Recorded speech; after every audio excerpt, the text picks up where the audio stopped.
குடிநீர் பற்றாக்குறையை நோக்கி திண்டுக்கல் மாநகராட்சியின் சென்று கொண்டிருக்கிறது. இது குறித்த விவரங்களுடன் இணைகிறார் செய்தியாளர் நாட்டாயன். வணக்கம் நாட்டாயன், விவரங்கள். வணக்கம் ஆபிரகாம். திண்டுக்கல் மாநகராட்சியில் மொத்தம் 48 வார்டுகள் உள்ளன. இந்த 48 வார்டுகளுக்கும் கடந்த சில வருடங்களுக்கு முன்பு திண்டுக்கல் மிகப்பெரிய வறட்சியை நோக்கி உள்ளது என்பதற்காக முன்னாள் முதல்வர் காமராஜரால் ஆத்தூர் அருகே உள்ள மலை அடிவாரத்தில் காமராஜர் நீர்த்தேக்கம் சுமார் 400 ஏக்கர் பரப்பளவில் 23.5 அடி உயரத்தில் கட்டப்பட்டது. இங்கிருந்துதான் திண்டுக்கல் மாநகராட்சி மற்றும் பிள்ளையார் நத்தம், பித்தளைப்பட்டி உள்ளிட்ட 10க்கும் மேற்பட்ட ஊராட்சிகளில் குடிநீர் வழங்கப்பட்டு வருகிறது. இந்நிலையில் கடந்த சில மாதங்களாக போதுமான மழை இல்லாத காரணத்தால் தற்போது காமராஜர் நீர்த்தேக்கத்தில் தண்ணீர் முழுவதுமாக குறைந்து தற்போது 2 அடி தண்ணீர் தான் உள்ள நிலை ஏற்பட்டுள்ளது. அதேபோல் திண்டுக்கல் மாநகராட்சிக்கு மாற்று ஏற்பாடாக பொதுமக்களின் குடிநீர் ஆதாரத்தை பெருக்க வேண்டும் என்ற ஒரே நோக்கத்தில் கரூர் அருகே உள்ள காவிரி படுகையில் குழாய் மூலம் அங்கிருந்து தண்ணீர் கொண்டு வரப்படுகிறது. அந்த தண்ணீரும் கரூர் அருகே உள்ள வெள்ளியணை பகுதிகளில்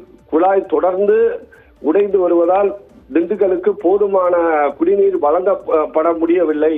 இதன் காரணமாக தற்போது பொதுமக்கள் குடிநீரை சிக்கனமாக பயன்படுத்த வேண்டும் என்று மாநகராட்சி நேற்று அறிவித்துள்ளது. தற்போது சூழ்நிலையில் திண்டுக்கல் மாநகராட்சியில் 5 நாட்கள் 10 நாட்களுக்கு ஒரு முறை தண்ணீர் வருவதாக பொதுமக்கள் தொடர்ந்து குற்றச்சாட்டி வரும் நிலையில் காமராஜர் நீர்த்தேக்கத்தில் தற்போது 2 அடி தண்ணீர் உள்ளது.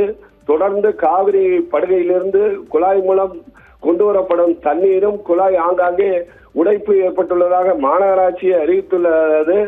இன்னும் 1 மாதத்திற்கு மேலாக வெயில் காலம் உள்ளது. மழை இல்லாத சூழ்நிலையில் வெயில் தொடர்ந்து இதே அளவு அடித்து வந்தால் தொடர்ந்து தண்ணீர் பஞ்சம் ஏற்படும். பொதுமக்கள் தண்ணீருக்கு என்ன செய்வது என்ற கேள்விக்குறி தற்போதே மாநகராட்சியால் உருவாக்கப்பட்டுள்ளது.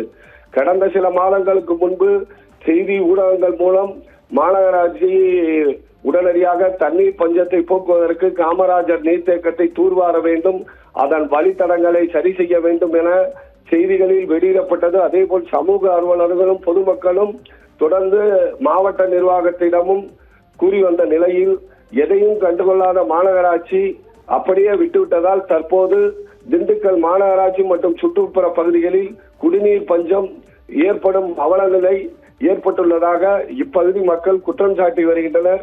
இதற்கு மாநகராட்சியும் நேற்று வெளியிட்டுள்ள பத்திரிகை செய்தி அனைவர் மத்தியிலும் அதிர்ச்சி ஏற்படுத்தியுள்ளது. இன்னும் 1 மாதத்துக்கு மேலாக வெயில் காலம் இருப்பதால் எப்படி சமாளிப்பது என்று பொதுமக்கள் வருத்தப்படும் சூழ்நிலை ஏற்பட்டுள்ளது. அபிரகாம்.